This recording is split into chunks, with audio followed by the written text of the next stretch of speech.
Assalamualaikum warahmatullahi wabarakatuh.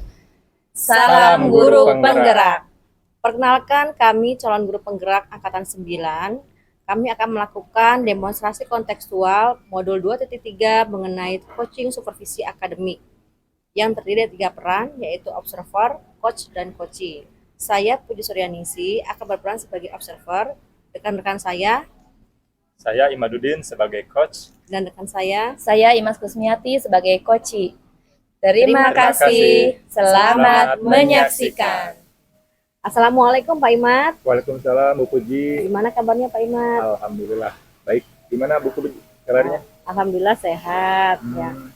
Oh ya Pak Imat, hari ini kita akan melakukan praktek coaching supervisi akademik ya. Nanti saya akan mengajukan pertanyaan-pertanyaan dan berdiskusi mengenai rubrik penilaiannya.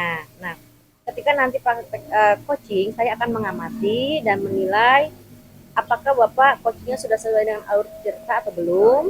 Kemudian saya akan mengamati bagaimana Bapak memberikan pertanyaan kepada coachee, dan bagaimana tanggapan coachee terhadap pertanyaan dari coach. Ya. Nah, kemudian saya ingatkan ya Pak ya, gunakan 3 prinsip coaching. Yang pertama itu adalah kemitraan, yang kedua proses kreatif, dan memaksimalkan potensi. Gimana Pak Imas, sudah siap belum? Insya Allah siap Bu. Oke, kalau sudah siap, kalau gitu saya akan mengajukan pertanyaan ya Pak ya. Boleh. Pertanyaan yang pertama nih Pak, kompetensi apa yang akan Bapak kembangkan ketika praktek coaching nanti? Kompetensi ya? Ya. Ya ada 3 Bu. Yang pertama adalah yang ingin saya kembangkan yaitu present, yaitu Ya. kehadiran penuh. Pertama ya. Yang kedua kemudian mendengarkan aktif, dan yang ketiga adalah memberikan pertanyaan yang berbobot. 3 itu. Jadi 3 ya Pak ya. Nah, kemudian dari 3 kompetensi itu mana nih Pak yang ingin dikembangkan lebih spesifik lagi? Lebih kepada mendengarkan aktif dan membuat pertanyaan yang berbobot.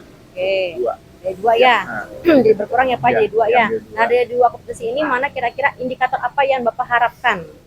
Supaya si coach itu mampu mendorong pertama ide si coachee, kemudian keduanya coachee menemukan solusi untuk mengatasi permasalahan-permasalahan yang dihadapi. Mungkin itu.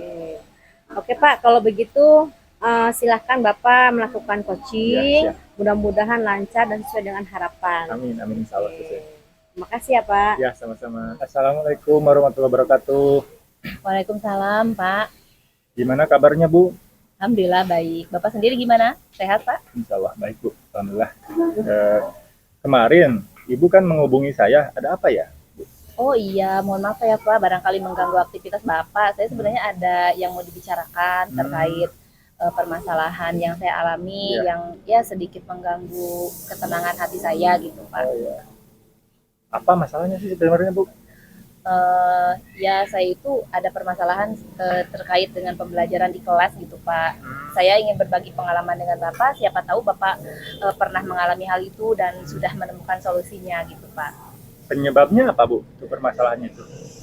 Penyebabnya itu permasalahannya kan yang saya alami itu di dalam pembelajaran itu saya sering menemukan di kelas tersebut siswa itu tidak aktif, sangat pasif gitu. Kemudian mereka juga jarang mengerjakan tugas, malah terkesan di dalam kelas itu mereka mengantuk gitu Pak. Apakah itu yang dialami hanya di kelas Ibu saja atau guru-guru yang lainnya gimana ya? Oh kebetulan kemarin sempat saya mewawancarai atau ngobrol dengan beberapa rekan sejawat ya, dan memang ada beberapa yang mengalami juga selain saya, dan rata-rata memang itu di kelas yang jam belajarnya itu siang gitu Pak. Ya. Kemudian Ibu sudah menemukan solusi belum untuk menghadapi hal tersebut? Untuk solusi yang terpikirkan saat ini, mungkin penyebabnya lebih ke saya tuh melihat motivasi mereka sepertinya rendah gitu ya, motivasi belajarnya. Terus pengaruh jam belajar juga mungkin karena terlalu siang, jadi mereka sudah lelah atau mungkin mengantuk atau fokusnya sudah ke rumah gitu. Kemudian saya juga berpikir mungkin diantaranya juga ada faktor saya, mungkin faktor media pembelajaran, model pembelajaran atau pendekatannya yang kurang menarik gitu Pak. Jadi untuk solusi yang terpikirkan oleh saya saat ini mungkin saya harus mencari model pembelajaran yang tepat untuk mereka, kemudian harus membangkitkan motivasi mereka yang kurang itu, diantaranya adalah menarik perhatian mereka terlebih dahulu ke dalam pembelajaran.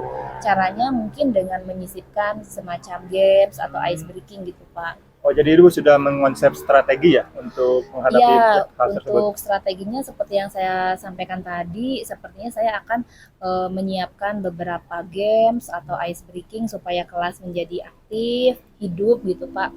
Setelah itu siswa tertarik mengikuti pembelajaran, lalu nanti di dalamnya saya mencoba menggunakan media pembelajaran yang mendukung, misalkan kayak apa ya, kayak mungkin kuis mungkin Pak, Iya, iya. aplikasi-aplikasi pembelajaran yang menggunakan kuis yang nanti anak-anak menggunakan handphone gitu kan. Iya. Selama ini anak-anak itu sangat suka dengan handphone ya. Nah, mungkin Iya. kalau menggunakan handphone untuk di dalam pelajaran mungkin akan lebih menarik untuk mereka gitu.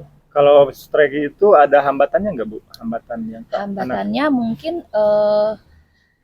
saya mungkin memerlukan waktu gitu ya, Pak, iya. dan saya juga ya waktu sih kayaknya, Iya. waktu karena saya harus belajar lagi Iya. gitu, harus mempersiapkan lebih banyak lagi gitu. Yang menjadi prioritas dari itu terhadap anak di kelas itu gimana? Prioritasnya Iya. ya siswa motivasinya Harus ada bangkit dulu bangkit lah dulu, gitu, oh yang iya. jadi prioritas itu. Setelah itu barulah saya memikirkan untuk ke pembelajaran gitu. Setelah itu ada ukuran keberhasilannya, Bu, ketika diterapkan di hal tersebut. Ukuran keberhasilannya ya anak-anak yang tadinya motivasinya rendah, mereka memiliki motivasi yang lebih baik, kemudian tertarik dengan pembelajaran dan kelas menjadi hidup gitu, Oh, iya. tidak pasif lagi gitu Pak. Kemudian mereka bisa mengikuti pembelajaran dengan hati yang senang dan bahagia, seperti itu Pak. Sekarang komitmen Ibu terkait rencana aksi tersebut gimana? Komitmen saya adalah saya akan terus belajar, terus mencari pengetahuan-pengetahuan atau hal-hal yang baru, dan saya tidak akan merasa puas dengan apa yang saya peroleh saat ini. Jadi dia terus belajar, terus berlatih gitu Pak. Yang bisa menjaga komitmen tersebut siapa aja selain Ibu? Yang pertama ya diri saya sendiri ya. Yang berikutnya mungkin rekan sejawat. Saya akan mencoba mengajak rekan sejawat untuk melihat saya mengajar, dan dari situ saya akan meminta umpan balik. Kemudian bagaimana tindak lanjut coaching ini selanjutnya? Saya akan segera menerapkan apa yang kita bicarakan di coaching ini Pak, sesegera mungkin. Sekarang gimana perasaan Ibu setelah berdiskusi dengan saya? Perasaan saya lebih lega ya Pak daripada sebelumnya, karena ternyata saya mampu menggali dari pertanyaan-pertanyaan yang Bapak ajukan tadi. Ternyata saya sendiri sebenarnya mampu kalau mau menggali apa yang saya tahu gitu kan, apa yang saya miliki gitu kan. Sebenarnya terus terang merasa lebih lega dan merasa lebih tercerahkan gitu Pak. Menurut Ibu sesi coaching ini apakah masih ada yang perlu ditanyakan atau gimana? Sepertinya cukup ya Pak, cukup. untuk saat ini. Oh iya, kalau cukup ya terima kasih Bu. Sekian dari salam saja ya. Assalamualaikum warahmatullahi wabarakatuh. Waalaikumsalam warahmatullahi wabarakatuh. Oke. Halo Pak Imat. Hai Bu Puji. Iya, alhamdulillah ya Pak ya. Ya. Coachingnya sudah selesai, berjalan lancar ya. Ada masalah Pak? Alhamdulillah lancar Bu kegiatannya. Kalau begitu saya akan mengajukan ya Pak pertanyaan dalam rangka saya mengamati dan menilai praktek coaching yang Bapak lakukan dengan coaching. Pertanyaan pertama nih Pak, menurut Bapak kompetensi apa yang sudah berhasil dicapai saat coaching tadi? Ya, kompetensi yang sudah berhasil yaitu yang pertama, ada 3 Bu. Yang pertama yaitu present, kehadiran penuh, saya hadir penuh pada kegiatan coaching tersebut. Kemudian yang kedua adalah mendengarkan aktif, yaitu saya fokus terhadap apa yang disampaikan oleh si coach tersebut. Permasalahannya apa, sudah fokus. Dan yang ketiga adalah memberikan pertanyaan yang berbobot terhadap coach. Gitu. Ya, betul sekali Pak. Dan itu sudah sesuai dengan catatan saya ya. Bapak sudah tadi sudah tercapai kompetensinya saat coaching ya. Tadi ada present, kemudian ada mendengarkan aktif dan pertanyaan berbobot ya. Kemudian pertanyaan kedua nih Pak, bagaimana dengan indikator ketercapaiannya? Indikatornya juga tidak jauh dengan yang tadi Bu. Present, saya hadir penuh pada kegiatan coaching tersebut, kemudian mendengarkan aktif, saya fokus dengan apa yang disampaikan oleh coach dan memberikan pertanyaan yang berbobot. Bisa pertanyaan terbuka terhadap coach. Dan alur tirtanya juga sudah nampak di si coach tersebut Bu. seperti tujuan coaching, mengidentifikasi permasalahan di coaching, kemudian merencanakan aksi, sudah ada. Dan saya juga menanyakan komitmen yang ada pada diri si coach tersebut, Bu. Coach juga alhamdulillah menemukan solusi atas permasalahan yang dihadapinya, gitu. Oke.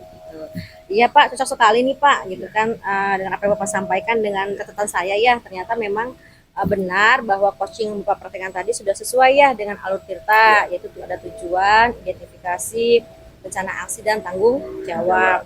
Kemudian tadi ya kompetensi sudah tercapai ya Pak, ada present, kemudian ada penekanan aktif, dan kemudian pertanyaan yang berbobot. Tadi coachingnya luar biasa Pak, ya. Mudah-mudahan coaching ini bermanfaat ya Pak untuk kita semua. Saya tutup ya Pak ya. Assalamualaikum warahmatullahi wabarakatuh. Waalaikumsalam warahmatullahi wabarakatuh.